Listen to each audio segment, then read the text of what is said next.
What is up, H-Town? Athletically Decline, the radio show on ESPN 97.5. Wow, what a time to be alive. USA, USA, USA, USA, USA. Spencer, it is time. Yes, sir. We're starting it off with a little hockey talk.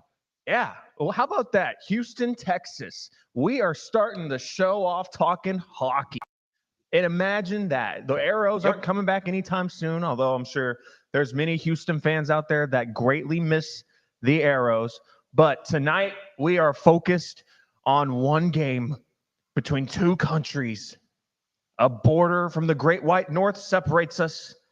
But tonight, the United States of America take on the neighbors up north, the Canada.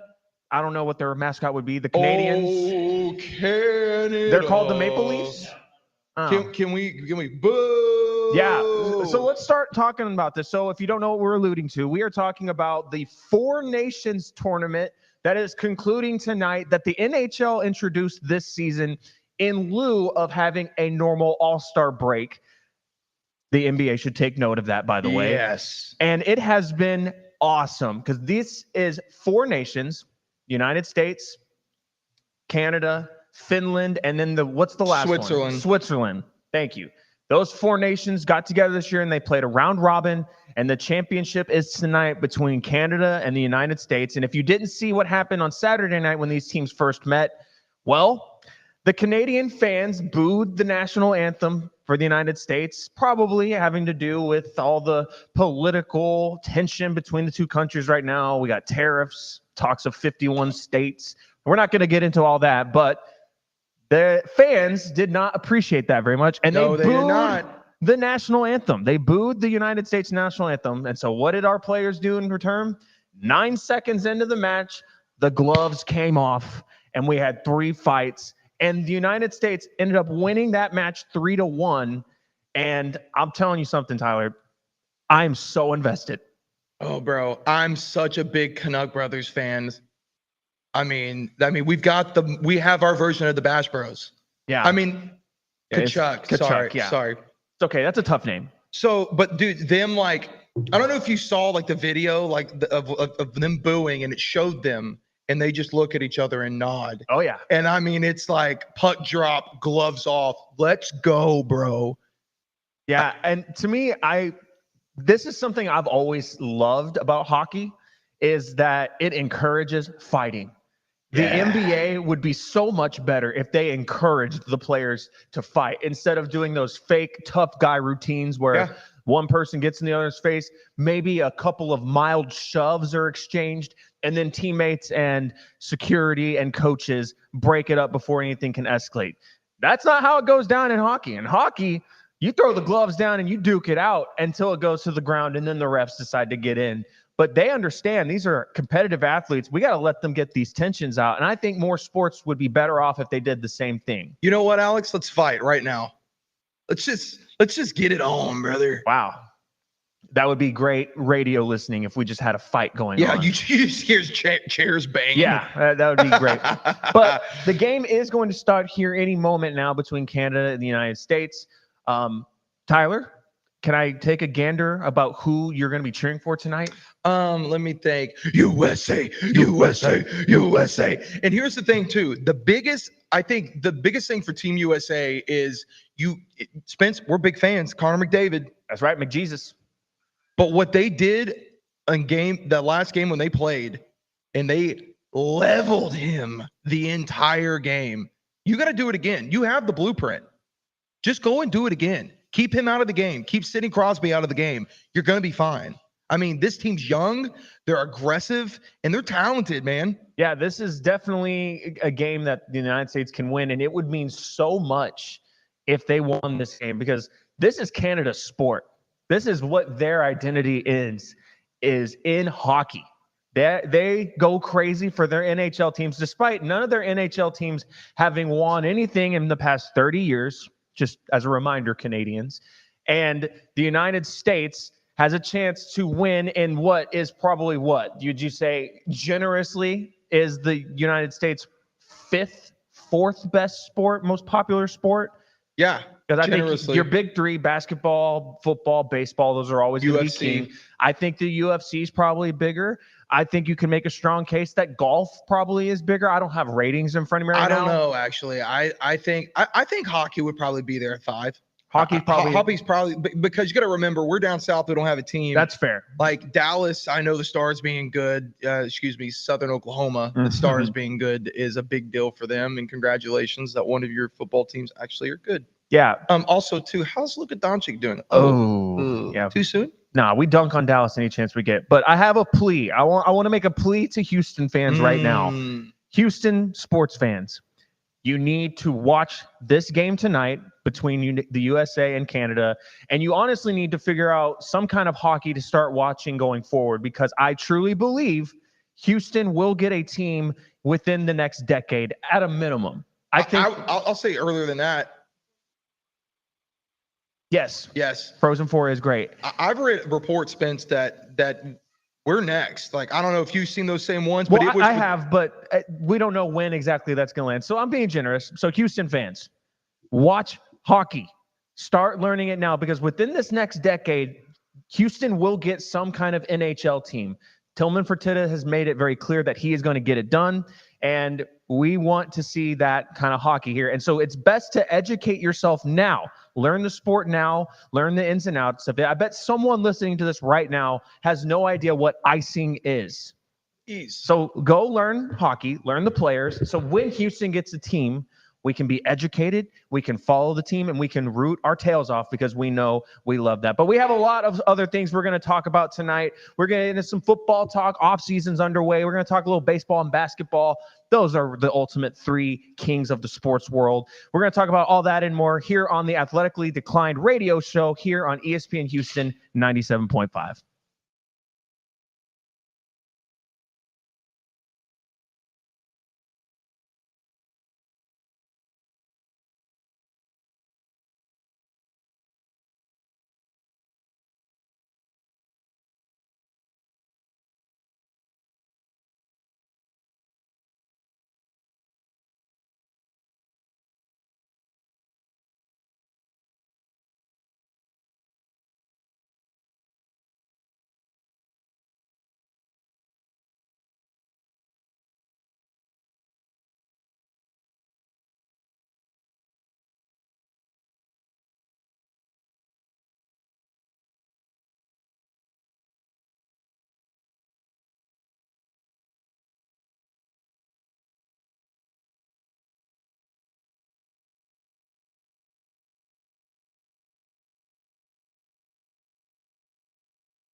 You're listening to Athletically Declined on ESPN 97.5 and 92.5. from the remote Veritex Community Bank Studios. Here's Jet Boyer and Spencer Nolan. ESPN Houston 97.5. This is the Athletically Declined radio show. Jet Boyer, Spencer, a.k.a. Mr. Fancy, hanging out with you. We are watching the Four Nations final introductions right now as the United States is about to take on Canada in the Four Nations Championship. We're pulling for the USA, and per our comment section, shout out our guy Dylan, apparently they were booing. We don't have the audio, but in Boston was where the game is being played. Apparently they were booing Canada. They were booing the Canadian national anthem, returning the favor from when they booed the Star Spangled Banner on Saturday night. No love lost between these two countries, and especially what is, this was a replacement for the All-Star game for the NHL. But it feels like it's so much bigger than that. It feels like this is what we have to look forward to this time next year when the Olympics are going on. I'm very excited for the Olympics now because we have to somehow get United States versus Canada in there. If this is what the environment, if this is what the vibes, the electricity we're going to be feeling is, I need this matchup once a year at this rate. I'm loving it. The vibes are great. Yeah, I want to see this all around. Like give me, even if you can't give me a full-blown US basketball version of this, give me dude, how's this? 3-on-3. There's where your big three tournament can be, but actual NBA players. I don't want to see Ice Cube out there. Okay. I mean, I wouldn't be opposed to that. The NBA needs to figure out something. We were talking in between the break about how hockey is just doing circles around the NBA right now with how to do an all-star weekend after the joke we saw this past weekend. And you compare it to what we're seeing with the Four Nations, it's night and day, different levels of competition, and the players actually care about the Four Nations. There's pride that goes into playing for your country that we're seeing on display right now on the Four Nations final. Very excited to see. The game's not starting just yet, but it looks like it will be dropping the puck here anytime now. I almost said kicking off, but I have to remember, like I said, we got to start watching more hockey as a city here, Houston. We got to figure out this sport now before we got the team. So I don't think it's called a kickoff because they're not kicking anything. I think it's the puck drop, the face off. Thank you. Puck drop. Yes. Yeah. And talking about another sport that does it well is I also enjoy how golf does it, man. The Ryder Cup is great. It is electric. Getting to see these guys full emotion. I mean, my feelings about I can't say my real words on this, but for radio words, how I feel about Rory McIlroy. Oh yeah. Well, I think you can say your take about how he is, your words, the biggest fraud in all of sports. Biggest fraud of all of sports. Rory McIlroy, he has now also lost PGA Network. I've seen the guys starting to be I can't remember who it was, but there was a clip and somebody was one of the commentators was like, I'm so frustrated with him as someone who loves him because he's now changing his stance again and wanting people to love him. And it's what is wrong with you? And that's exactly how I feel. Pick a lane. You either want to be cannot stand him. You either want to be the guy everybody loves or the guy that everybody loves to hate. But that's the two choices that he has. So before the game kicks off, the Four Nations final, figure we can talk a little NFL offseason. The news has been a little slow, but it will obviously start to pick up here in these next couple weeks as we head to the beginning of the league year, which begins on Monday, March 10th, I believe. March 10th. Yeah. When free agency opens. So we're going to get a ton of rumors between now and then. So, Tyler, I think you had a couple you wanted to highlight. Let's start and let's talk about Stephon Diggs. Yeah, keep it in Houston. So we're keeping Houston here. Stephon Diggs. The question remains now, is he the best option on the market for the Texans? Do you bring him back? And, there's a couple of different ways you look at it. Spence, I know you're really big, as we talked about before, with the contracts and stuff. And correct me if I'm wrong, it is cheaper if the Texans were to keep Stephon Diggs versus go get another receiver. It would. I was reading something from Houston Stressens, if you're familiar on Twitter with Houston Stressens, great content he puts out. So all credit to him, but he dropped a article in that he detailed that there would be an additional $7 million in cap space that the Texans would free up for themselves to spend this offseason if they came to a contract negotiation with Stephon Diggs and were able to keep all that void money that would be spaced out over the next 4 years, and they could keep that and delve it into an actual contract. It would free up almost $7 million. So for me, the question is simple. It's a yes. Yep. What we saw from Stephon Diggs last year before the injury, we saw a guy who, while he's definitely not prime Stephon Diggs anymore, but the guy we saw last season was extremely reliable. I don't have the exact numbers in front of me, but ask any Texans fan who watched those games before he went down. When it was third down, if Nico Collins was not available, Stephon Diggs was stepping up and converting some big third downs early in the season for a Texans offense that, after he got injured, the rest of the season they were struggling mightily on third downs, and the numbers do back that up. So bringing him back and it's saving you money, to me, is a no-brainer. And I also like to think that we saw him take a step forward in his maturity. He seemed like a more of a leader type than he had in his previous stops in Minnesota and Buffalo. He really seemed to be the captain and he was literally voted the captain. And he was the guy that the young guys were going to, getting advice. He was nurturing. He was being a great leader. And it's something that a casual NFL fan would not have seen last year because we didn't get to see a whole lot of it, and we didn't get to see it in a lot of meaningful games because he was injured by the time we got to the postseason. So to me, it's a no-brainer. If the cap space is going to be increased by bringing back a player of Stephon Diggs' caliber, it's a no-brainer to me. No, 100%. I agree. I mean, if you look at it from the standpoint too of like you're going to get someone's going to overpay for T. Higgins. Period. The only exception to that is if he gets franchise tagged and he goes back to the Bengals. Other than that, it's going to be a bidding war. You want to look at Devontae Adams. I'll take Stephon Diggs all day, every day over Devontae Adams. As a Jets fan who watched him firsthand, was he good? Sure, but I just think there's something to be said for chemistry already. Already knows the playbook. You look at Kaylee already talking about not going to be changing the playbook a whole lot, going to be, kind of keeping things more in continuity. And then you have other names out on the market like that are worth going after and getting. There's nobody on that level. Like that's kind of your guys, unless you're going to make a trade and go get a DK Metcalf or a Deebo Samuel, who's still like, I would rather have, versus the haul you'd have to give to get DK Metcalf over Deebo Samuel. I'll take Stephon Diggs, dude. I don't know how you feel.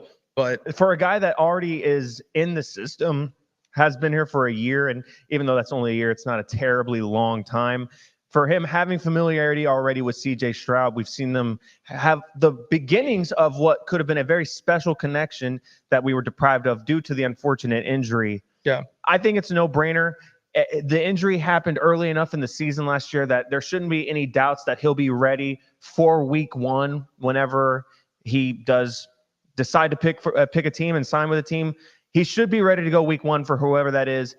And so just for all those reasons, I will also want to just see Stephon Diggs get a chance to contend. Yeah. I know he had his chances in Buffalo. We all know about the photo of him looking at the Chiefs celebrating, and he's like, "I'll mark my words, I'm going to be back." And of course, he never got back with Buffalo. Nope. I want to see him get a chance at really taking that step in his career, because he's a guy I think has gotten a lot of unfair treatment, a lot of fair criticism, but I do think the reputation he has been overblown.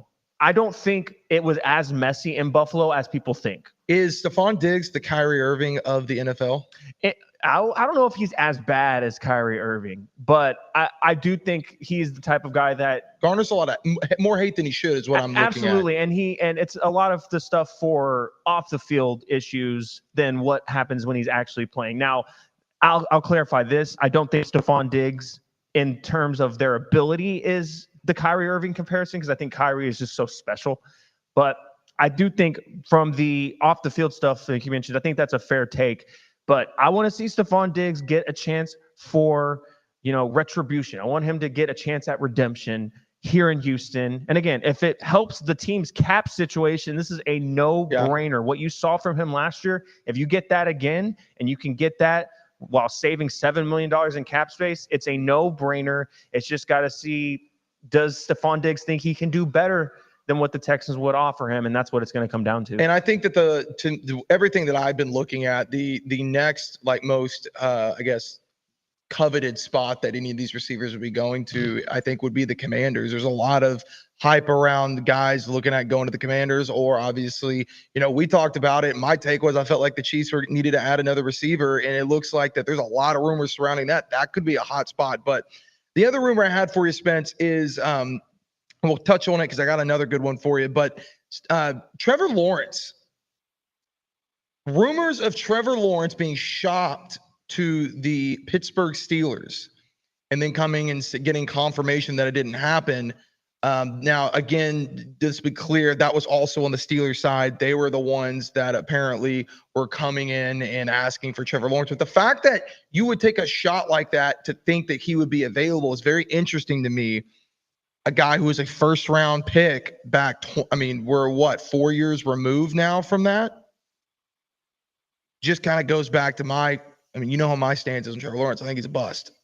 And when in terms of being a number one pick and what you expect from the number one pick in the draft, nonetheless, the number one guy, like quarterback-wise in the draft class, and being coveted as the next Andrew Luck, he's barely holding Andrew Luck's jockstrap, as they would say. Yeah, I think, and it's funny, and it's crazy. This is one of those rumors to me. It sounds like a rumor that started off as just some kid messing around with the spot track managed roster settings on his phone and just got carried away and talked about, the Steelers could trade for Trevor Lawrence. And that snowballed into it being such a full-blown rumor that Trevor Lawrence himself had to address it. Yeah. And Liam Cohen had to text him and be like, we're not trading you. This is crazy. Liam Cohen, I think, our opinions of Trevor Lawrence aside, Liam Cohen absolutely doesn't take this job if they have a different quarterback. If it's Mac Jones as your quarterback in Jacksonville, well, depends on the thing. We've heard those weird rumors. Calm down. Oh my, calm down. We got some more rumors and things to discuss here from the NFL side of things. We are talking ball while the puck has been dropped here at the Four Nations final between Canada and the United States. So we will keep you updated on that game, and we'll talk a little AD bets on the other side. This is the Athletically Declined radio show here on ESPN Houston 97.5.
This is Athletically Declined. on ESPN 97.5 and 92.5. Now back to the remote Veritex Community Bank Studios with Jet Boyer and Spencer Nolan.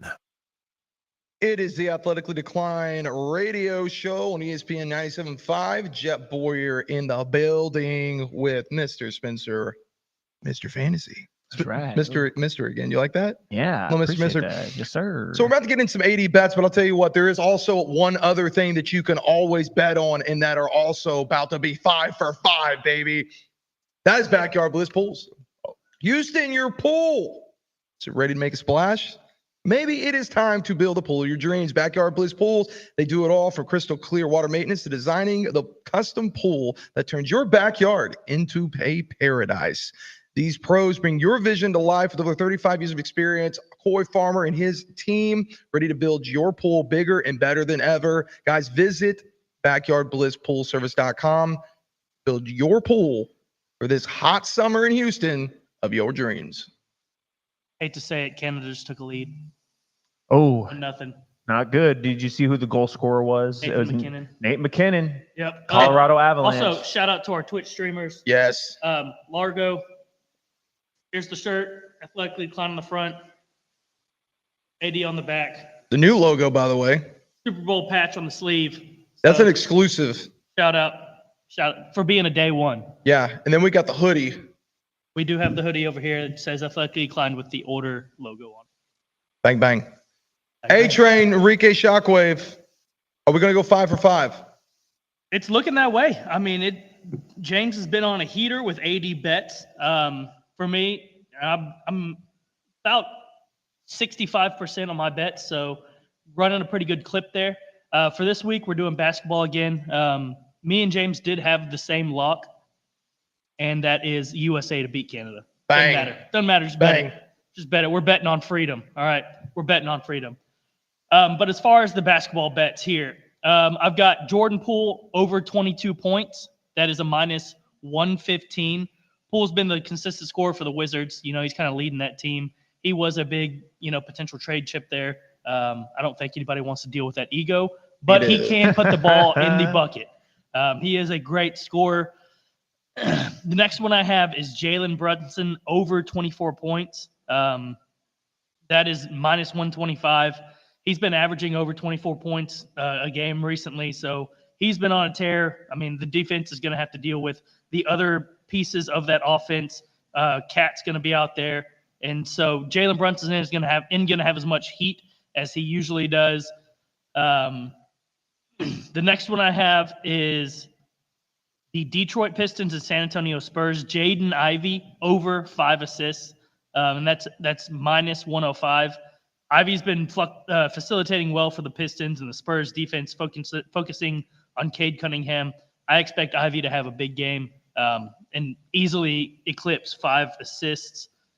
And Minnesota Timberwolves versus Houston Rockets. Oh, no, that was an old one. OKC versus the Utah Jazz for tomorrow. Shai Gilgeous-Alexander over 30 points. His over is minus 110. He's averaging over 30 points a game. Is he still the leading scorer in the NBA? Yes, he is. Yeah. It's pretty insane when you're averaging over 30 points. I mean, it seems to be going that way in the NBA now. There's just scores left and right that you don't have to worry about. There's not a whole lot of defense in this league. No, it is not. Defense the 90s. Optional. Yeah. And lots of threes flowing. And that brings us into our last one for me. Golden State Warriors versus Sacramento Kings. Steph Curry over 5 3-pointers made. Over is minus 110. I mean, there's no explanation needed there. It's Steph Curry. Steph's going to do Steph stuff. As far as our lock of the week, we're going to go with the Celtics minus 7.5 against the Sixers. Road favorites coming out of the All-Star break are 39-25 against the spread since 2003, and they're 14-5 against the spread in the last 5 seasons. So we're going with the Celtics at minus 7.5, and that is from James at AD Bets. Right on. And I know we unfortunately did finally take our first L. Was that last week? I believe so, yeah. Yeah. Yeah, we finally took our L, but the way I like to say it is if you take an L, probability states it's more likely to be a dub in the next match. We're coming back hot. We're coming back hot with a vengeance. I love it. Coming back hot. Also, shout out to Largo. He has a tennis play for y'all, and that is Auger Alamase plus 130 versus Rublev this week. Oh, yeah. Everyone's going to be tuned in for that one. Jet? Yeah. Are you tuning in for that one?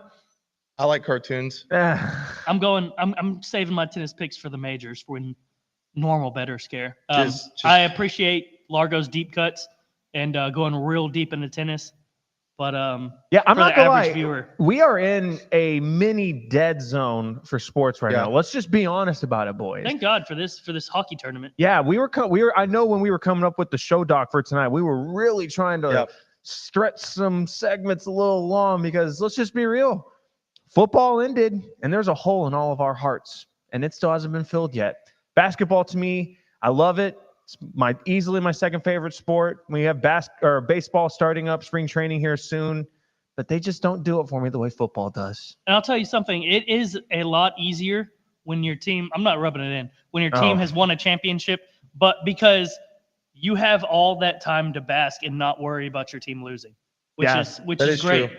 I mean, you can rub it in people's face and they can't do anything about it for 5 to 6 There's months. also no pressure in the draft because you're getting a low pick. Yeah.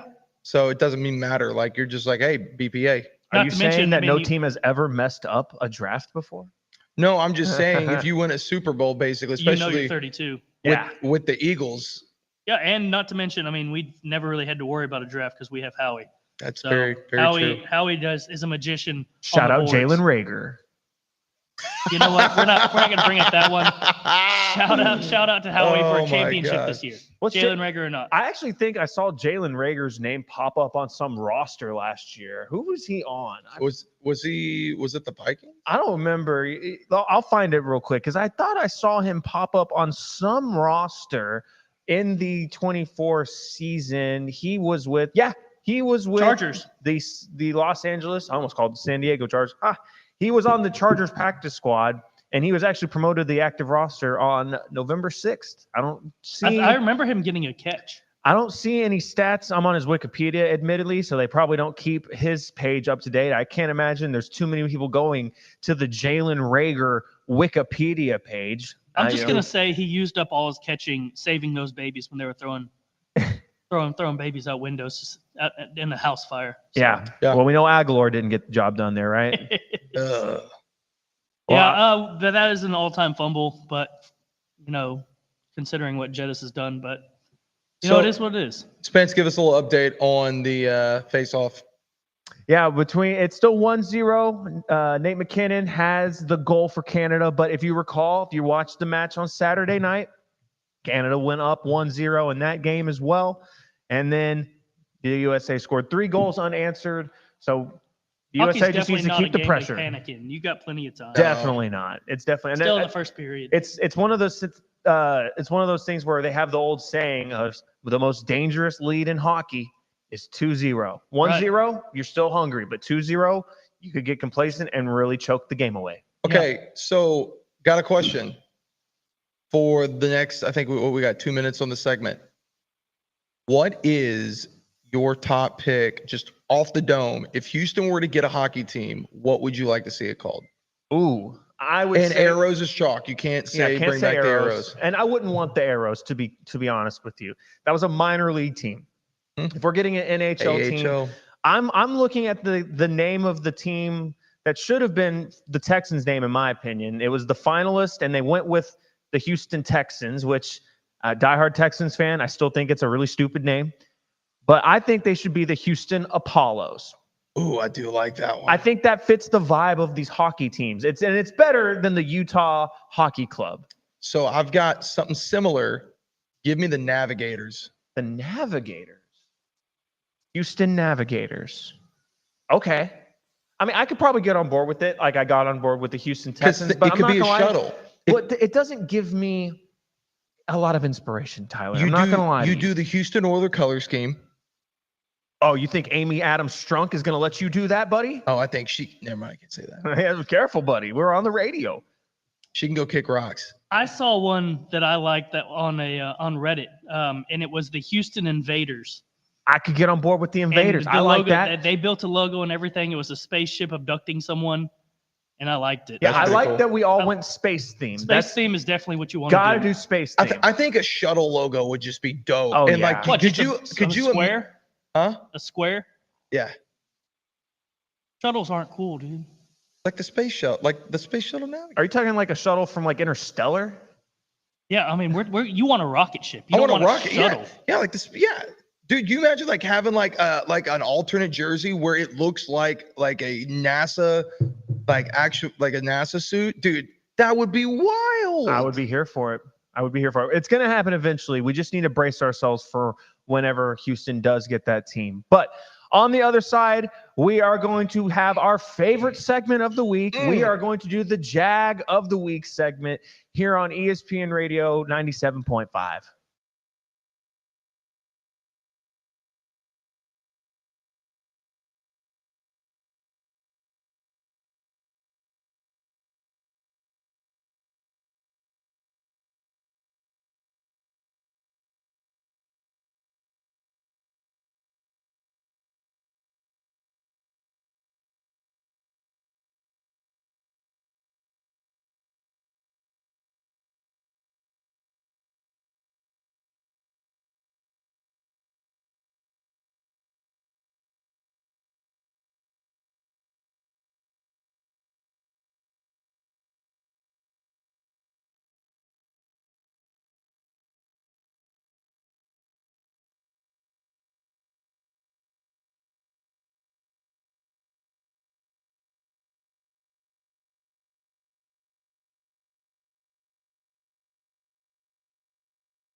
You're back with Chet Boyer and Spencer Nolan of Athletically Declined on ESPN 97.5 and 92.5.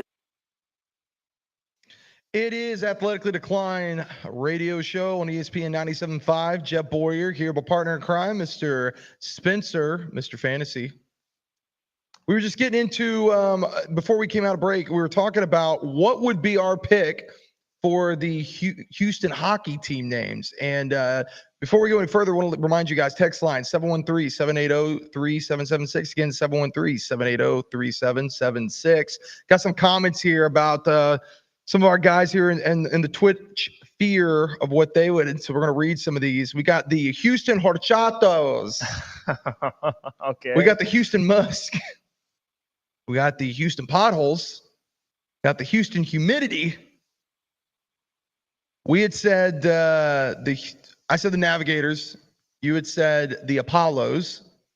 Al, what was your pick? The Invaders. Yeah, dude, all great names. Great names. Yeah, I love it. Keep sending those in. We'll read those throughout the show. If we get any more good ones, we'll drop those throughout the show. That's fantastic. But Spence, it is time for our favorite segment of the show. Yes, it is. It is time for us to do the Jag of the Week. So if you are joining us for the first time, we want to go ahead and explain what this segment's all about. If you don't know what the term Jag stands for just a guy. It is someone that is not necessarily bad at what they do, but they aren't necessarily special about anything that they do either. They are simply mediocre, bland, white chicken. They are just a guy. They're a Jag. So, Tyler, I'm going to let you start off this week because you have a very unique one this week. Yeah. And I'm going to say this.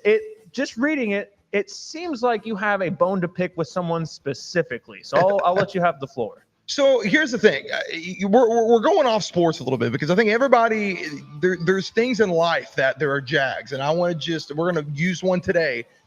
I have a problem with people that can't just go to a fast food. We're going to use McDonald's. And if you're not going to eat your fries, don't order them. It's crazy to me, man. Like, you go to McDonald's, you order whatever it is. My order is always double cheeseburger. Get 2 of them.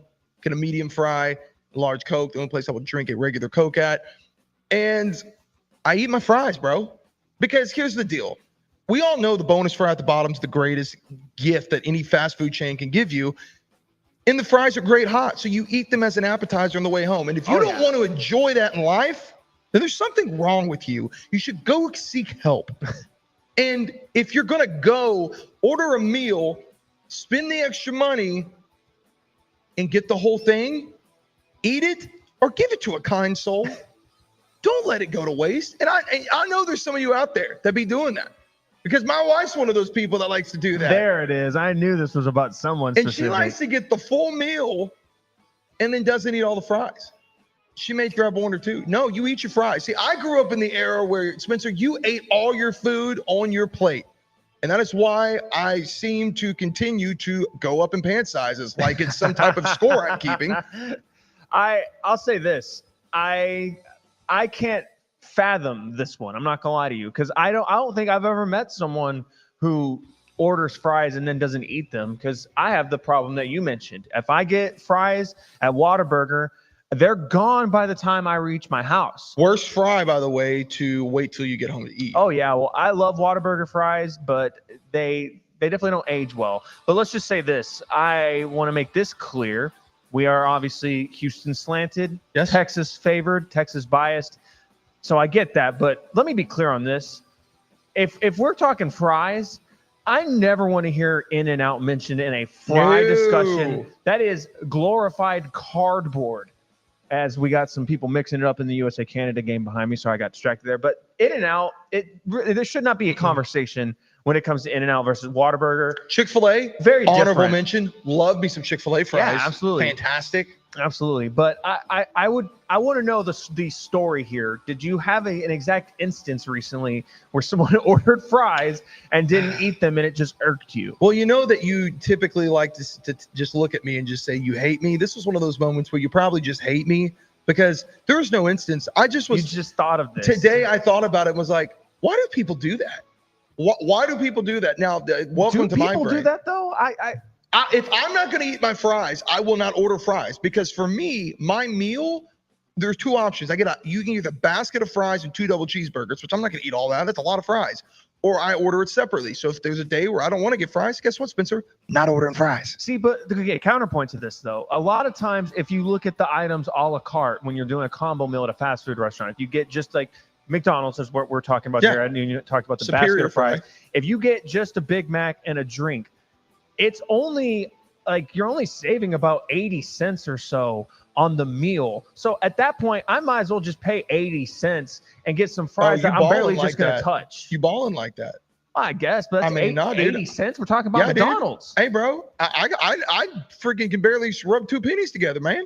Okay, fair enough. Come on. But I might pinch. I don't finish all my fries very often. I'll say that of me. But you enjoy them on the way home. Absolutely, I enjoy them on my way home. The purpose. Yeah, absolutely. But I'll say there have been times where if I am eating a burger at a restaurant, I'm only eating my fries while I have my burger because as like a complimentary. Sure. You know, you take a bite of burger, feed it, finish it with a French fry. I kind of like do it like a chaser kind of. But once I'm done with my burger, I'm not someone unless the fry is just immaculate. And there are those fries that I just can't get enough of. But a lot of times I just find myself just looking at the remainder of fries and just being like, oh, I'm not going to just raw dog these fries. I'm just going to leave these be and just, hey, waiter, are you done with this? Yeah, I am done with this plate. You can take away the few fries I haven't eaten. But I'm not the type that I am cleaning my plate of all the French fries, no matter what. I eat them to support my burger. I don't really like them on their own. And that's fine. But again, if you're going to eat some fries, eat some fries. If you're not, don't order the freaking fries. Wow. Be a normal human. You know what? I back you on this one. I don't know who. I don't know who we're talking to that has this problem. Eat your fries, people. Eat your fries, people. Gosh. Yeah. Well, I don't know how you can argue with that one, but I'll go ahead. I'll give you my jag. I'm going to bring us back to sports a little bit. And this one is going to be a tricky one for me because I don't think this guy is usually a jag, but this guy's acting like a jag this week. And I am talking about, for my jag of the week, I want to talk about what's been going on up in Boston with Rafael Devers. Oh, yeah. I don't know if y'all have seen this story. But as we all know, our Houston fandom has been hurting over the past week and a half or so because Alex Bregman, we talked about this at length last week. Alex Bregman is now a member of the Boston Red Sox. They signed him to a 3-year deal, $40 million a year with opt-outs at the end of each year, but he is going to be a Red Sox for 2025. Obviously, he was here in Houston for all those years playing a very, very good third base. Problem is, the Red Sox already have an established third baseman who is under a very long, very big contract named Rafael Devers. And when asked this week if he would be moving to DH or willing to move to DH, he basically told reporters, absolutely not. I'm a third baseman. And then when they asked Bregman about it, Bregman basically said, I'm going to play wherever my manager tells me to do. Rafael Devers is a great player. And it's true. Rafael Devers' numbers since he has come into the league have been fantastic. Also eats all his fries. Yeah, I'm sure he does. His OPS since entering the league per year, 819, 731, 916, 793, 890, 879, 851, 871. The dude is an absolute beast at the plate, but he does not play a very good hot corner. And it's something I've been reading a lot of blog posts on Red Sox Reddit pages and their fan forums. And everyone's pretty much in agreement that Rafael Devers is not the long-term answer at third base, and he's not very good on the hot corner. No, and he's not. A move to first base is inevitable for Rafael Devers. Meanwhile, you have Alex Bregman, who won a Gold Glove at third base.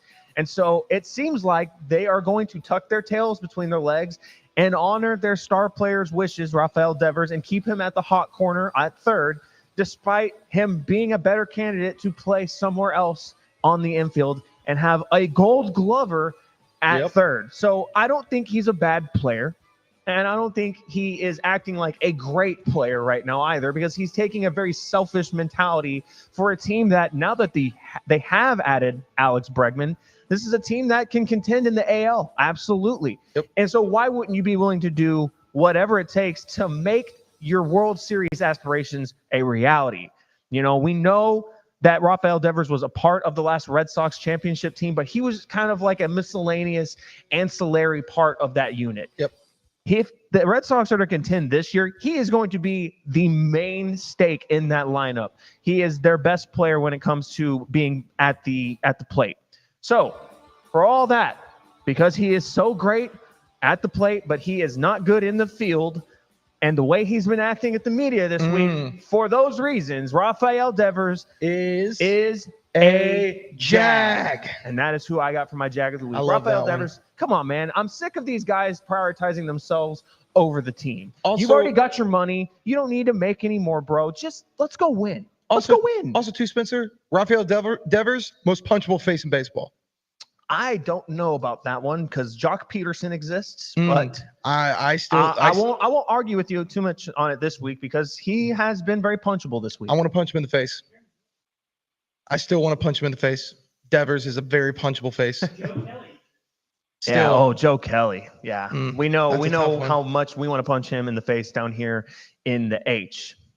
But coming up next after the break, we are going to be talking a little bit more NFL offseason predictions and rumors. We'll talk about, could the Titans actually trade out of the number 1 overall pick? We'll talk about that and a little bit Rockets later on. This is the ESPN Houston 97.5 Athletically Declined radio show.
It is the Athletically Declined radio show.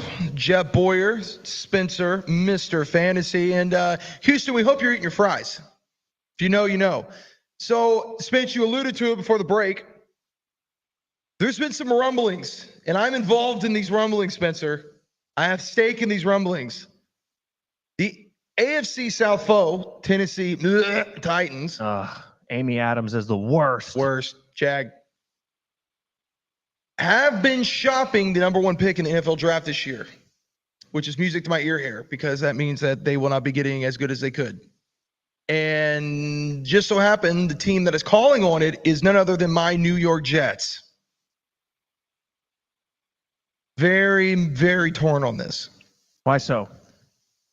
I don't like this draft class for quarterbacks. And what does history tell us, Spence? A team with a brand new head coach, brand new GM, no quarterback, probably going to go after a quarterback.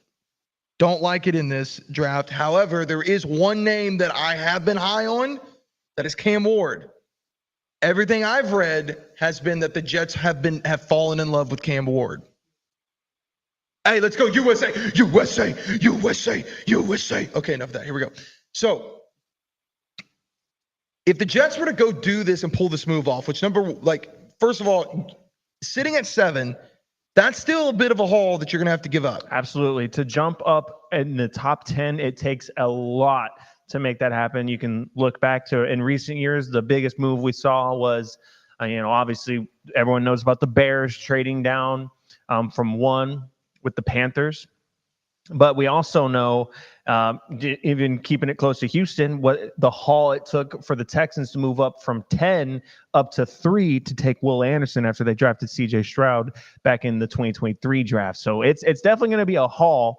But luckily, I think in today's NFL, we have enough websites that you can go and play with and see that you can align the value of what picks exactly it would historically take. But every year those metrics kind of get blown out the door because someone tops it and then it changes up the algorithm. So everything I've read is that it would take the Jets' 7th pick. It would take next year's 1st and 2nd pick, and then a following 2nd pick. That sounds about right. But again, I still think you'll probably have to even add on to that. I agree. You're probably going to see some 5ths, some 4ths, maybe a some young swaps. Player. Yeah. So if you do that, it has to be your guy. And we've talked about this. If you're going to do it and you're going to be your guy, then that's cool. Make it your guy. Number 1 pick in the draft. We haven't had that in a long time. And I'm going to say that of everything on the board, because as a Jets fan, I've seen the Kyler Murray rumors. Don't like that. I don't think those are true. I've seen the Stafford rumors. I don't think that that's true. I don't think they want Stafford. Give me Cam Ward, Spencer. I'm trying not to get too overly optimistic that we would actually make a trade like this to jumpstart the franchise, because we don't like to make things like this. We like to pick Zach Wilson 2nd overall. But for the love of God, give me Cam Ward. I just think it's funny. The Jets have tried every possible solution at quarterback. They've drafted multiple guys. They've signed multiple veterans. They've signed and traded for high-profile names at the quarterback position, and they just cannot figure it out. So they're turning their eyes back to getting a top pick at quarterback and Cam Ward or maybe even Shedeur Sanders. I don't think Shedor's it. I don't think he doesn't feel like an Aaron Glenn guy. That doesn't feel like a guy. Cam Ward feels like an Aaron Glenn guy. That feels like a guy that could come in and you could really, again, say we don't really know these guys' full personalities, but what you do know is what you're getting with Shedeur Sanders. I don't like Shedeur Sanders' ceiling versus Cam's. His floor, I think, is higher. But I don't want to deal with the ego. I don't want to deal with Dion. I don't want to deal with any of that. Get that out of here. We've got enough of a circus as it is. I want Cam Ward. Now, what that means, too, is for the Houston Texans is that you don't have to worry about the Tennessee Titans going after a quarterback worth of crap. See, I kind of disagree with you here, though, because to me, this is actually the smart move for the Titans to make. I don't think there is a bona fide clear-cut 1st overall pick talent this season.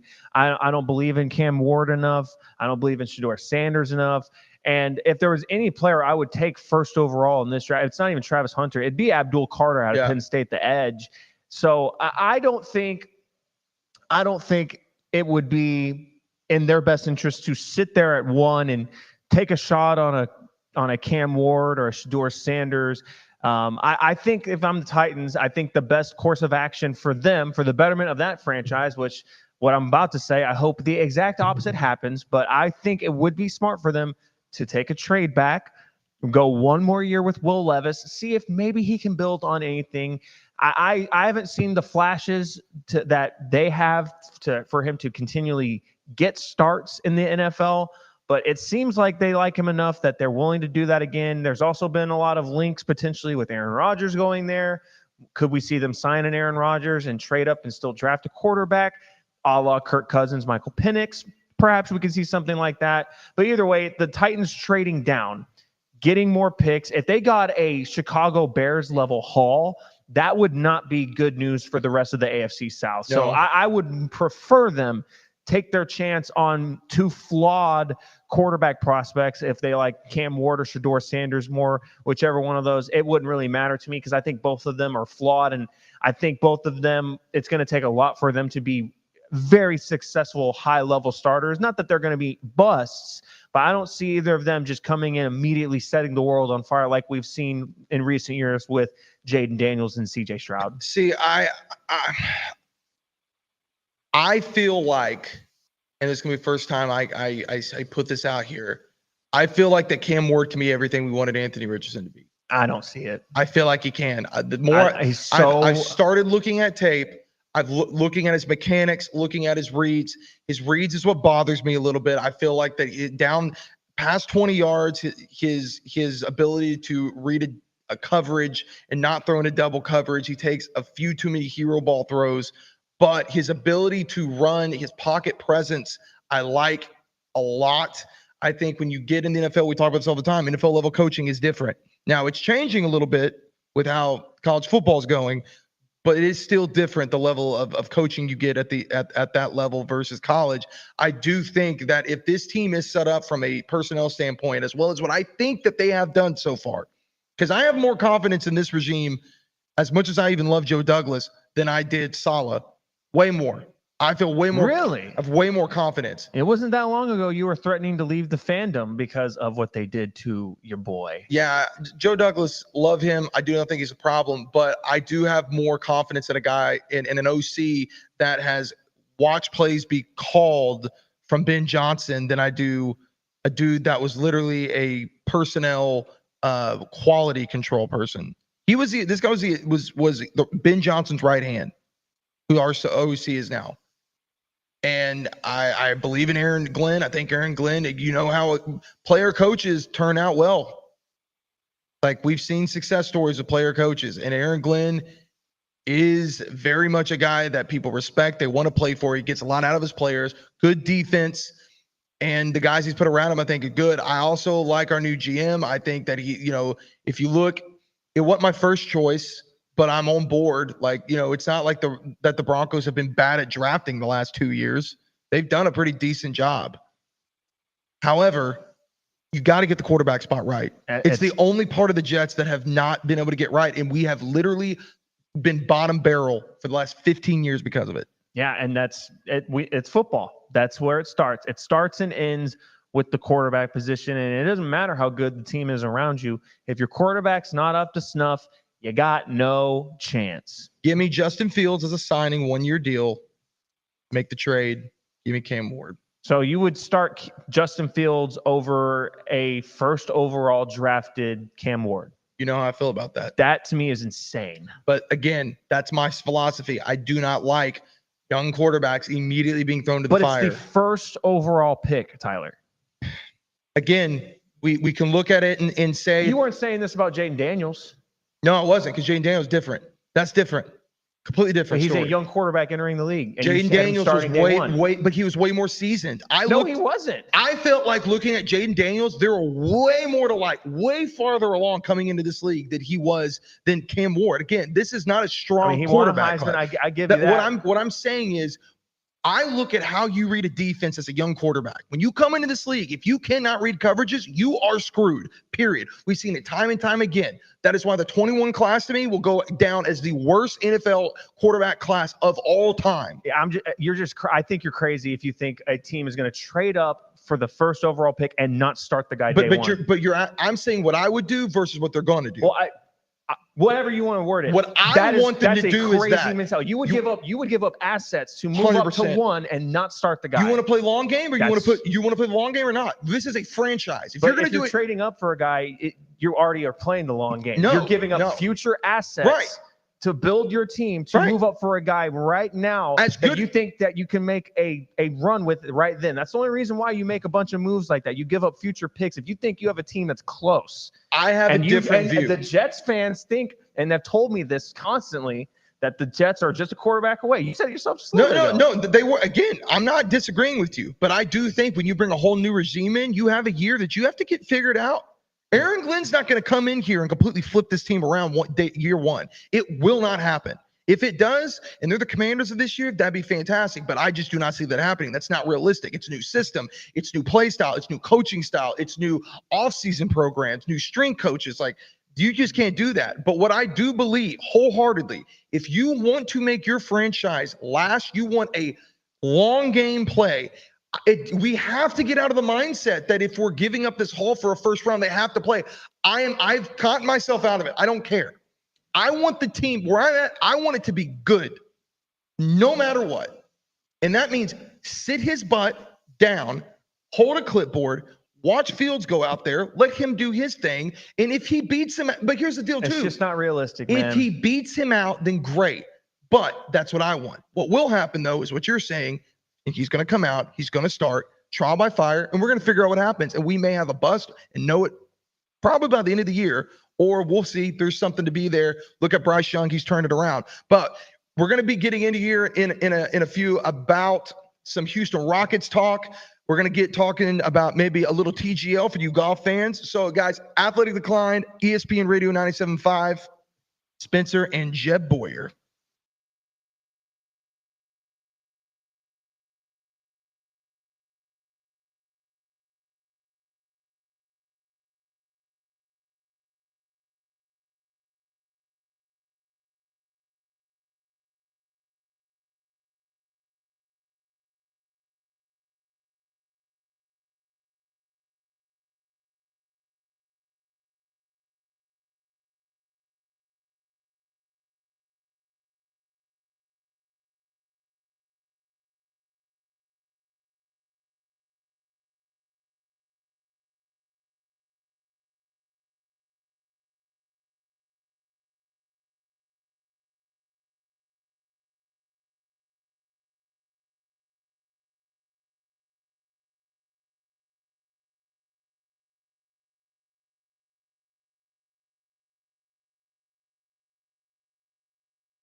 This is Athletically Declined. on ESPN 97.5 and 92.5. Now back to the remote Veritex Community Bank Studios with Jet Boyer and Spencer Nolan. It is the Athletically Declined radio show here on ESPN Houston 97.5. Spencer, Mr. Fantasy, hanging out with you, joined by my partner, as always, Tyler Jet Boyer. Yo. So before the season started, there was a lot of mixed predictions and feelings about what the Houston Rockets season was going to look like. Some people were having championship aspirations. Others were just simply hoping to get into the play-in and have a season that shows that they continue to develop. Well, the Rockets blew those expectations out of the water to start the season. And as they exit the All-Star break tomorrow night against the Timberwolves, we are wanting to revisit some of our preseason Rockets predictions that we had before the season, Tyler. Now, you had a good one that we'll go ahead and start off with. You had it from the jump. You said this Rockets team is going to win 50 games, and they are well on pace for 50 games. Bang. Feels good. Feels good.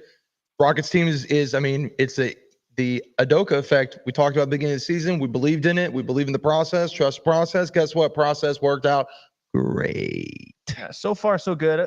A little bit of a limp into the All-Star break. Sure. Dropped some games that you probably should have won.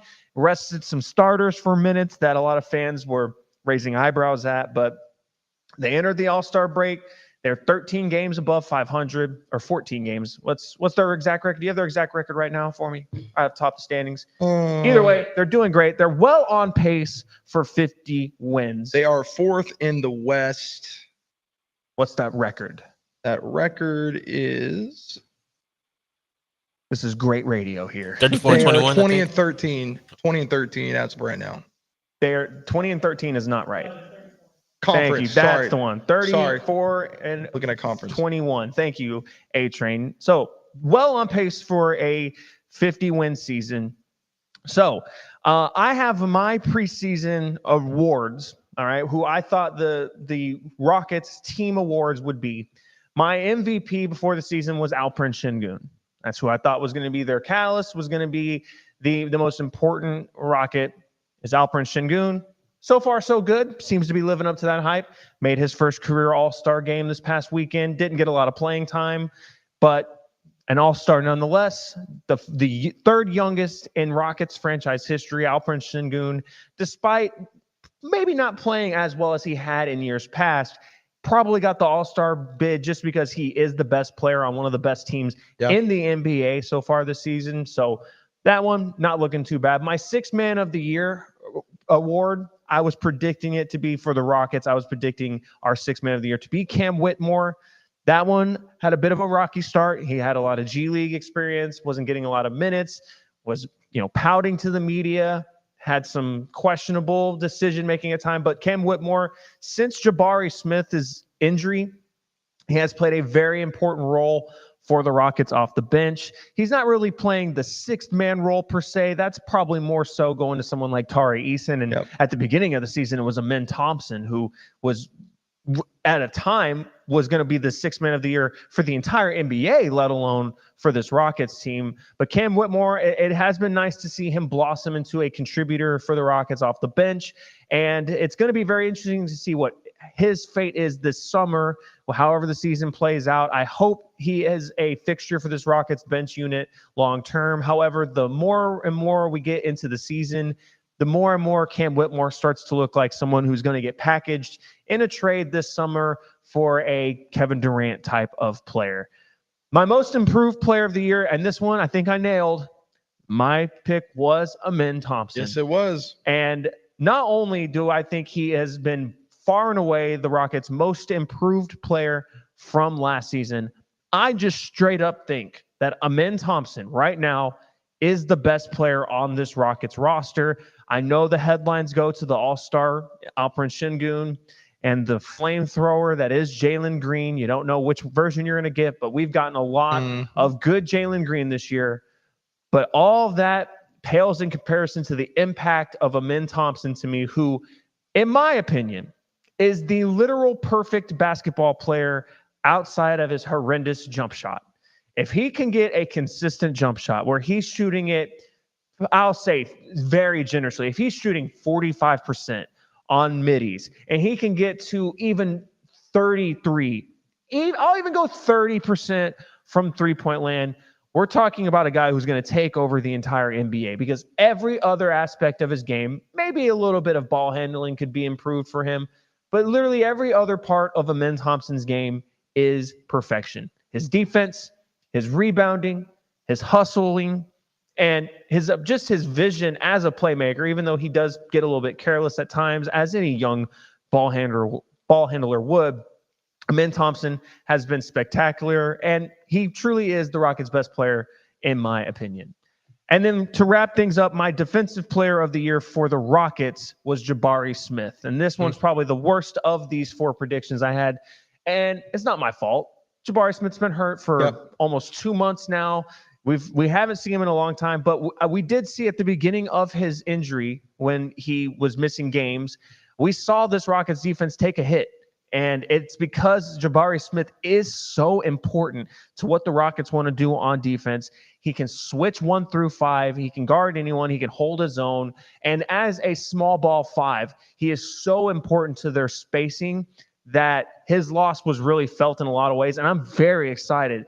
He is due to come back and play on Friday night, the first game out of the All-Star break. Let's go. And big news today from Ime Udoka. He will not be on a minutes restriction when he returns. We're getting fully unleashed Jabari Smith, getting back in the fray. And I think we're going to see the Rockets look more like we looked in that dominant stretch of games in December into January than we've seen them recently. No, I agree. Had some good ones, had some bad ones. I know mine for sure that I remember that was really bad was I had Jabari averaging 24 points. Yeah, that one was, I'm not going to lie to you. When you said that one at the time, I was like, this dude is crazy. And He's on something. It's okay. He's on something for sure. I'm on fries. And you finished your fries. And I finished those fries. Now, I love Jabari, and I still think he has some elements to his game offensively he hasn't fully tapped into yet. I want to see him become more of a prolific and consistent shooter from 3, and someone who can post up in the mid-range a little bit more than he does. When we've seen him go to that mid-range post-up, it's been successful, and I really wish he would go to it more. So I didn't think it was crazy to say that, but we're also talking about a guy whose career high coming into this year was 14 points a game, and all of a sudden he's just going to jump 10 points a game. I was like, all right, I like the Kool-Aid you're drinking there, Tyler, but I think you put too much sugar in it there, bud. Yeah, it definitely was more Kool-Aid than it intended to be. But he's been hurt. But the big story to me is the fact that neither one of us improved player, but none of us had our MVP as Amen Thompson. Yeah, Amen Thompson has been absolutely spectacular, and there's just no chance. And Ime Udoka was asked about today. He was not ready to commit to what the starting lineup's going to be tomorrow night. And honestly, he might get a cop-out saving him from having to make a tough lineup decision, because Fred VanVleet is a game-time decision tomorrow night. So if Fred VanVleet does not play, we know what the starting lineup will be. Jabari Smith will be slotted right back into that starting lineup tomorrow. And we won't see what it's going to look like when they are fully healthy. But the first game that the Rockets play after the All-Star break, where they are fully healthy, it is going to be extremely intriguing to see what they are going to do with their starting lineup, because they could go in a lot of different directions. There's a lot of different guys who have strong cases to be a starter or become a starter, but it's a great problem to have, and I don't envy Ime Udoka for having to make it, but it's going to be interesting to see what he does nonetheless. So coming up next, we're going to talk a little TGL for you golf fans out there. We're going to get into, is the TGL good for golf, the sport as a whole, or is it just another joke, just another gimmick? We'll talk about that and a few other things. We are wrapping up in the final half hour of the Athletically Declined radio show here on ESPN Houston 97.5.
You're listening to Athletically Declined on ESPN 97.5 and 92.5. from the remote Veritex Community Bank Studios. Here's Chet Boyer and Spencer Nolan.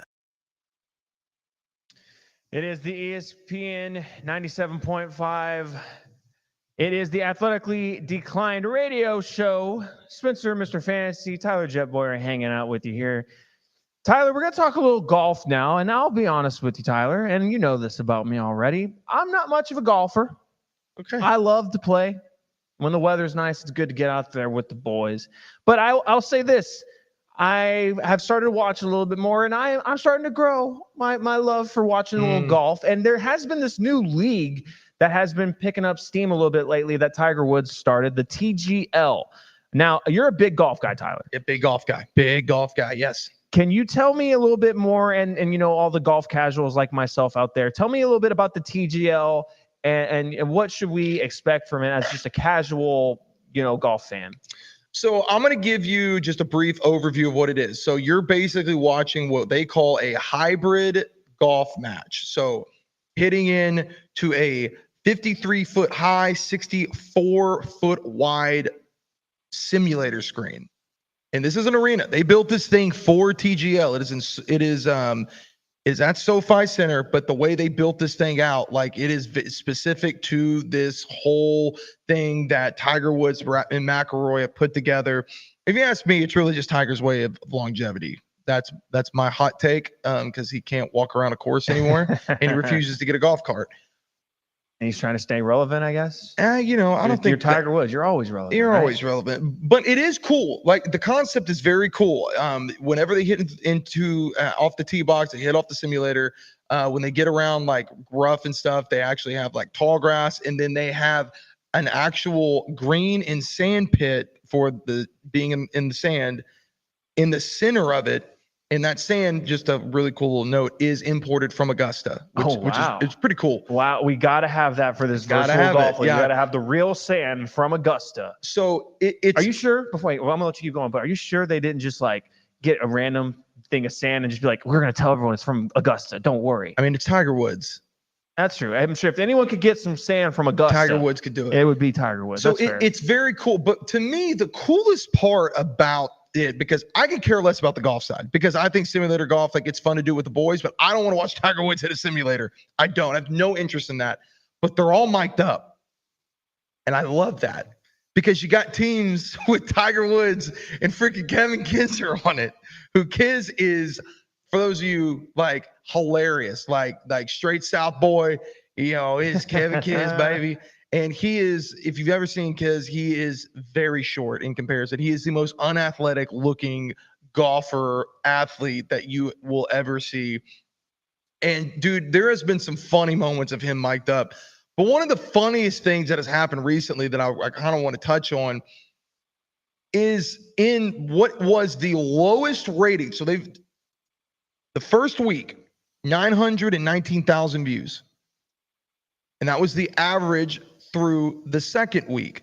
I think the second week was a little bit more. It's like a little over 1 million. Third week, now that everyone sees that it's just simulator golf, drops 32%. That is massive in ratings. Oh yeah. 682,000. What's interesting to me is the amount of money being injected into this thing. You've got guys like, for those of you out there who know golf content, know golf YouTubers, you've got like the LA team that's got a Morikawa on it that is now, there's a part ownership, a major stake that has been purchased by Good Golf. So there's a massive push for influencers into promoting this. That was a good move. But I don't think the TGL is good. To me, this was their way, in my mind, of trying to appeal to the younger audience and do what Liv did and said, we're going to make golf fun. And I'm just going to be honest with you. It's fun for me to listen to these guys talk, but it's not fun to watch. Because in what world would you see Tiger Woods go out and make a missed shot where he thought he had a 99-yard shot when really it was 199 and he hit a shot 100 yards short? Tiger Woods don't make those mistakes. Yeah. Oh, no. That's something that I do on purpose. Yeah. But what's great is that for content, And from an entertainment standpoint, you love it. Because why? Tiger Woods don't make those mistakes. And you've got kids and you got Anthony Kim over here laughing their butts off at Tiger Woods. Where else are you going to get that? So when it comes to golf in its pureness, I do not think it's good for the sport. When it comes to entertainment value, this is the best thing that the PGA has done in a long time. Well, golf definitely needs something exciting to be injected into it to kind of get the casual fan like myself to actually care. Because I'll be honest, even hearing you talk about that, it sounds cool, sounds intriguing, but it sounds like I could go to any golf simulator in my area and get a similar product, just obviously with nowhere near as prolific as golfers. Right. And I get to do it. And I do think it's cool. There probably are some cool sound bites. And just looking at the rosters, it's some pretty impressive teams. You know, you got the Atlanta team with Justin Thomas, Cantlay, Horschel, Lucas Glover. I really like, you mentioned Tiger Woods' team with Tiger, Max Homa, Tom Kim, Kevin Kisner. That's probably got to be one of the funniest groups to listen to, I have to imagine, because Max Homa is a personality in his own right as well.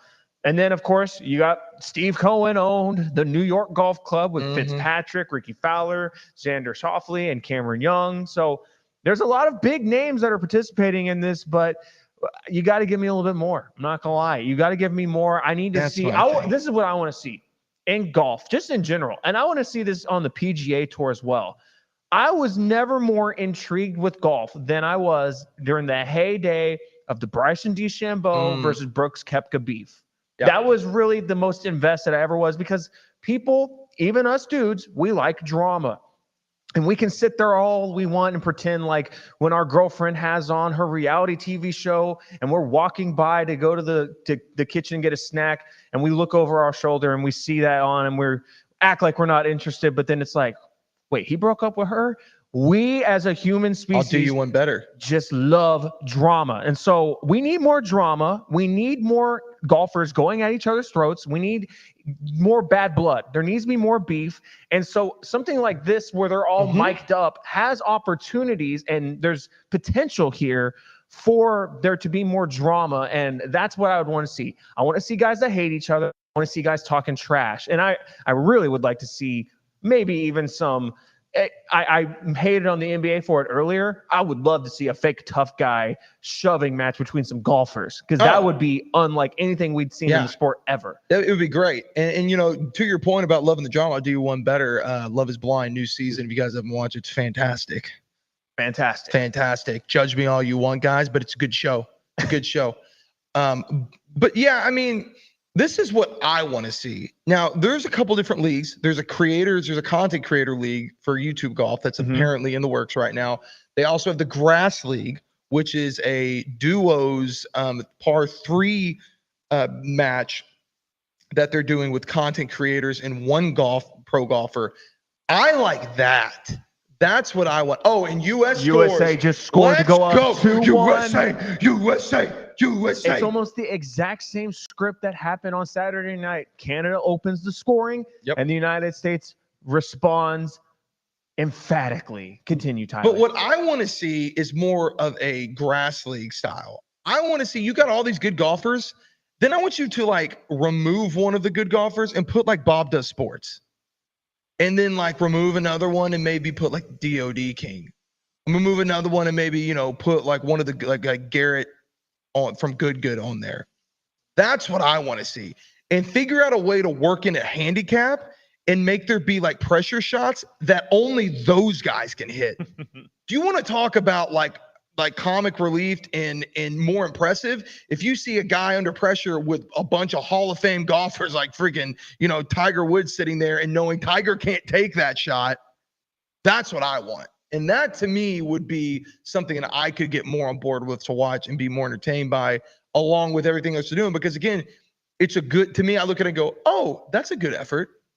Like, good try. Yeah. Like hey, at least you're trying something, but that's not it. Like if you want to do something with all pros, give me something that is like a second Ryder Cup. Okay. And put it in a stadium.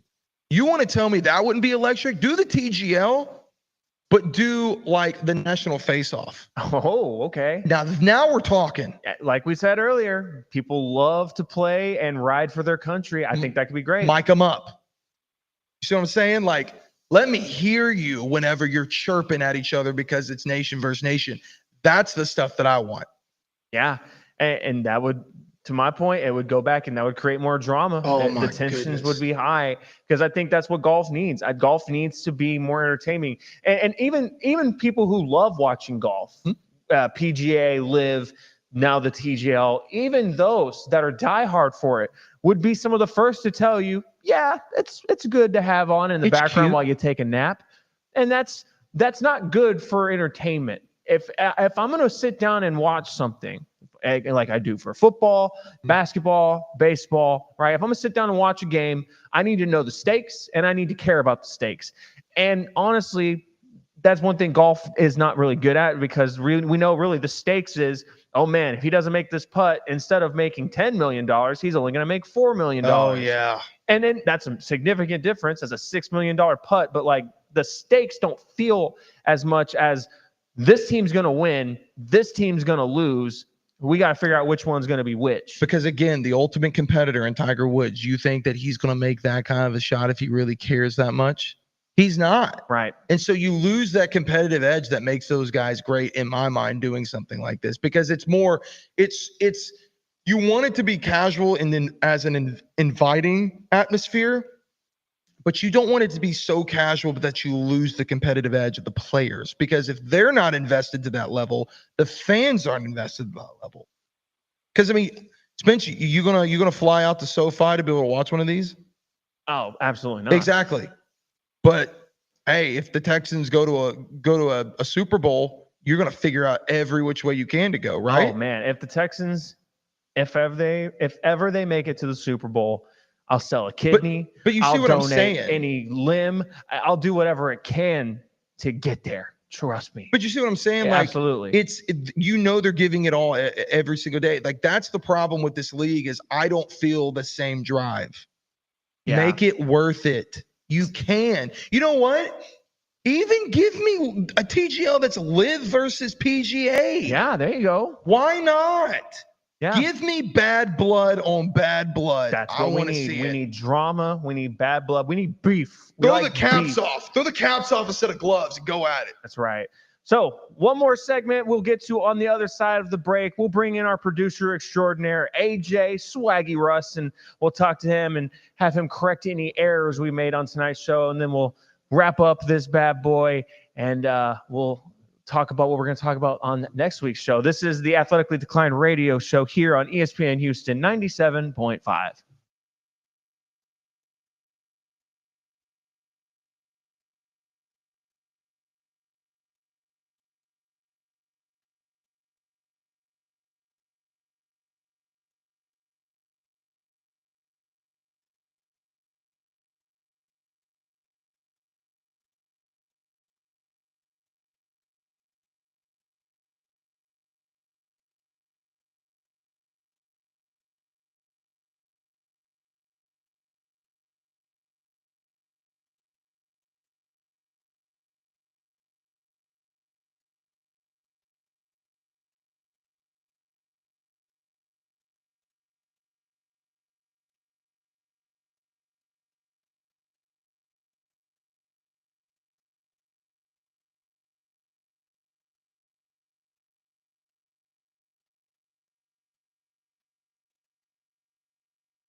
This is Athletically Declined. on ESPN 97.5 and 92.5. Now back to the remote Veritex Community Bank Studios with Jet Boyer and Spencer Nolan. It's the Athletically Declined radio show on ESPN 97.5. Jet Boyer alongside Spencer, Mr. Fantasy. That's right.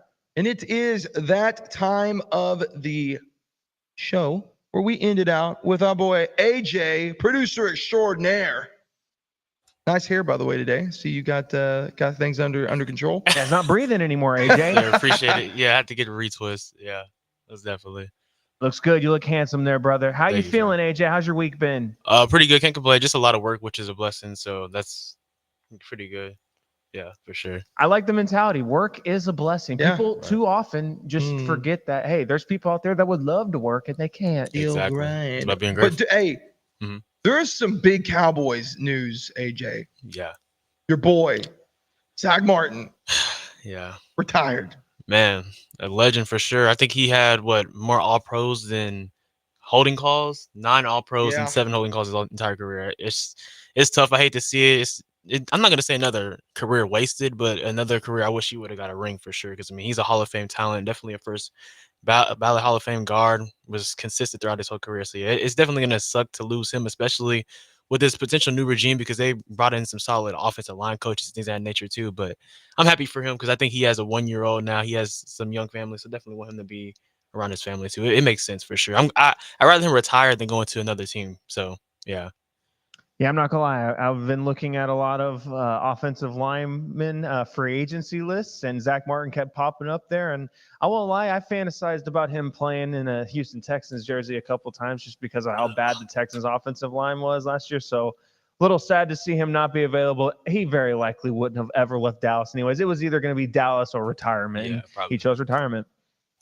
Yeah, that's what I'm happy about for sure. Yeah, because definitely at the Texas thing, absolutely not. Yeah, so That would've made you he sick. didn't.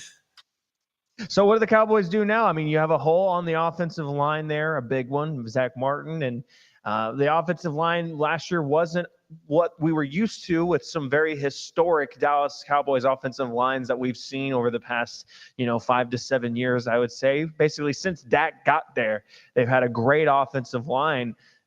How do they fix this going forward? Draft, free agency? What do we do, GM AJ?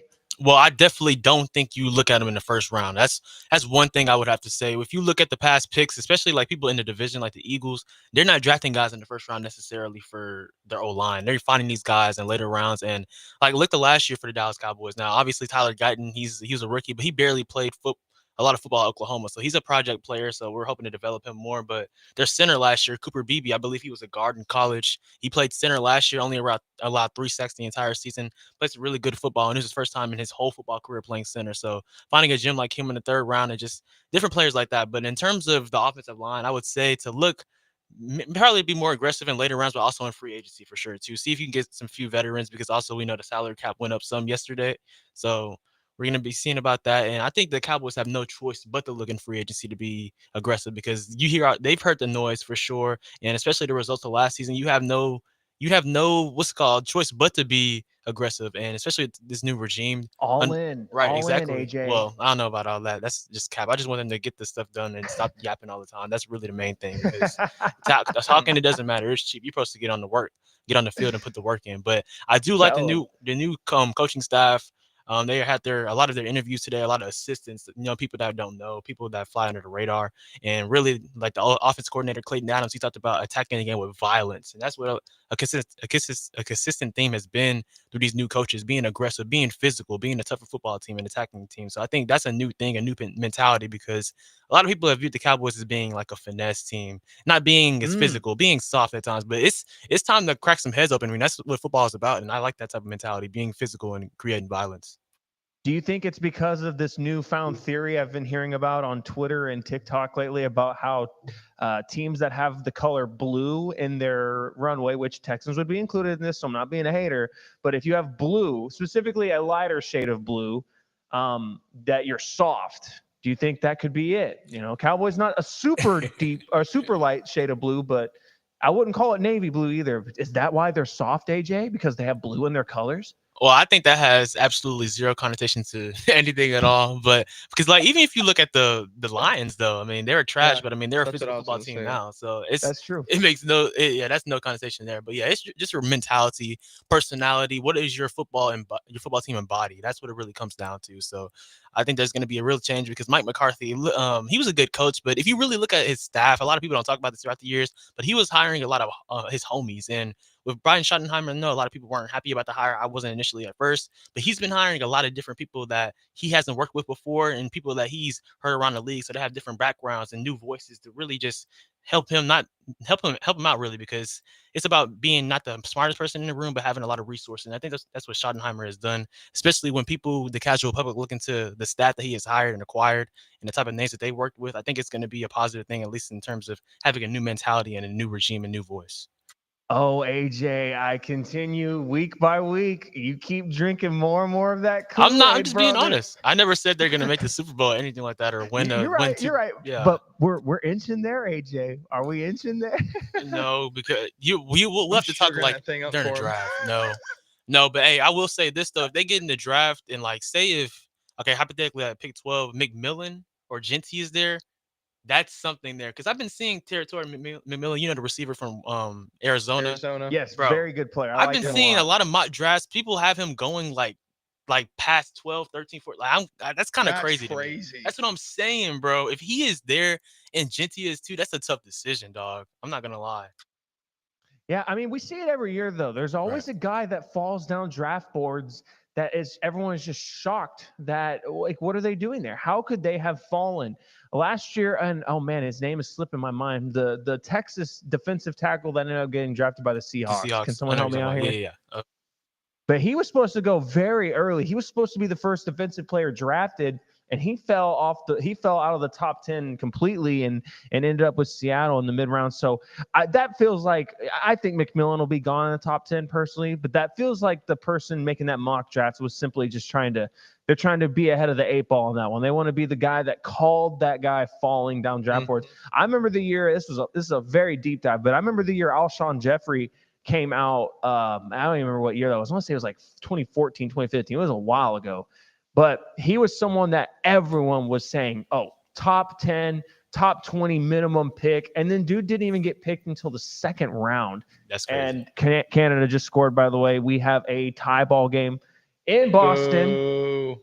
But the the Bears ended up drafting Alshon Jeffrey, and they got a really good player out of him. He had a great career, but I think that's all that is trying to be. They're just trying to get ahead of them. But one thing you said, AJ, that I'm a big fan of, and I think you and I approach acquiring talent the same way, is something like the offensive line. I don't like taking the chance on young guys. Right. I want some established vets that have been there, done that, proven themselves in the NFL that they can handle these beasts that they got to go up against in the trenches on the defensive lines in the NFL. And rookies, they have the higher ceiling because they're so unknown. They could become the next greatest thing. But a lot of times we see them end up being not ready to go. And if you're a team that wants to win immediately, like for me as the Texans with CJ Stroud still under your rookie contract, you still need to be trying to contend. Right. You need to go get veterans to plug holes in at the offensive line spot. I'm a big believer, though, also you should never leave a draft without drafting at least one offensive lineman. Yeah. I'm a very big believer in that because it's such a desolate position in terms of depth. You should always be adding good prospects that could become something one day. But as far as drafting like blue chip talent to rely on and depend on, there's just so many things that can go wrong for offensive linemen that I'd rather see someone that I know can play good ball for me right off the jump. Exactly. Yeah, you want to draft for depth, not for need immediately, because you never know when injuries will occur. So I completely agree with that because, yeah. And then sometimes, I mean, it depends on the free agency class. The offensive lineman can be scarce, but when you have some people off of the I know there's a Chiefs offensive lineman that's a free agent this year. Trey Same Smith. Right, He's the apple of everybody's eye, AJ. Exactly. One for Baltimore as well too. So there's some potential free agencies that you can pick from, and then also like from the trenches offensive line wise, but also defensive line wise as well too. That's a pretty reasonable market usually throughout the years as well, and that's why I want to see the Cowboys attacking not only in the draft but also for defensive linemen too. So that's really where you set the tone in terms of the trenches. You saw it with the Eagles this year. They have a deep offensive line and obviously defensive line as well too. So if you want to win that way, I think you build from the inside out, especially when you already have some skill players that you can work with as well too. So you can just replenish that. Yeah, absolutely. I think the Cowboys, the Cowboys get poked fun at a lot, and you know where I stand on them, AJ. We've talked about it offline, but I think they aren't going to be as bad as people think.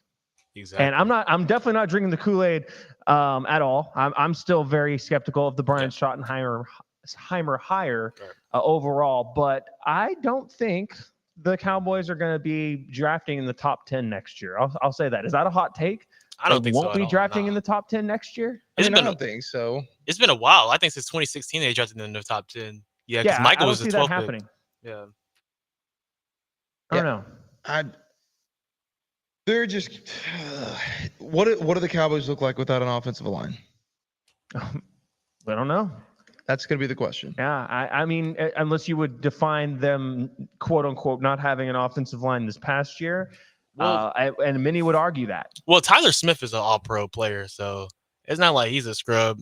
I will say, like someone like Terrence Steele, though, that's someone to potentially watch to get restructured or cut. I wouldn't mind that because he was not great this past year. Oh my gosh, off of Dak's blind side. But no, definitely. I mean, Tyler Smith, like I said, he's an all-pro player. Cooper Beebe, if you look more into him, he's pretty good as well too. But they're gonna have to develop some guys. And if you look at the new offensive line coach Connor Riley, he developed a lot of people in at North Dakota State and also Cooper Beebe at Kansas State. So I think like I said, they're going to develop some guys. And Tyler Guyton, I mean, he has a lot of potential. Like you said, Spencer, though, you don't like getting these raw guys out of college too. But I mean, he's a 6'8" type of tackle. So I mean, if you can develop that, you never know what you have there. It just takes time too. But you need to have some people to reinforce that. He was great at OU, and I do think he can definitely develop into a good pick. I know that was a pick that Cowboys fans and NFL fans in general alike all were bashing the Cowboys over. I never hated it. I personally think he could be a good player. And, we talked about he's raw his rookie year, but going into his second year, full off season, OTAs, mini camps, training camps, he might get more acclimated to the NFL game. He might be an absolute stud. But AJ, appreciate you stopping by and producing, holding stuff down for us behind the scenes. You are the man. We appreciate you. Alex A-Train, we appreciate you as well, dropping the AD bets. And we appreciate everyone hanging out with us again on a Thursday night here on the Athletically Declined radio show. If you want to catch up with more of our content, we are Athletically Declined on Facebook, Instagram, TikTok, Twitch, wherever you get your social medias, except for X, where we are Athletic Decline. So get us on all the social medias. We've got content on the way. Even though we are in the dog days of summer where there's not a lot of sports going on, sports are still going on, and we are going to break it down every angle. So for Tyler Jet Boyer, I am Spencer, a.k.a. Mr. Fantasy. Houston, we will see you at the same time next Thursday night from 7 to 9 p.m. And until then, H-Town, y'all take it easy. Bang.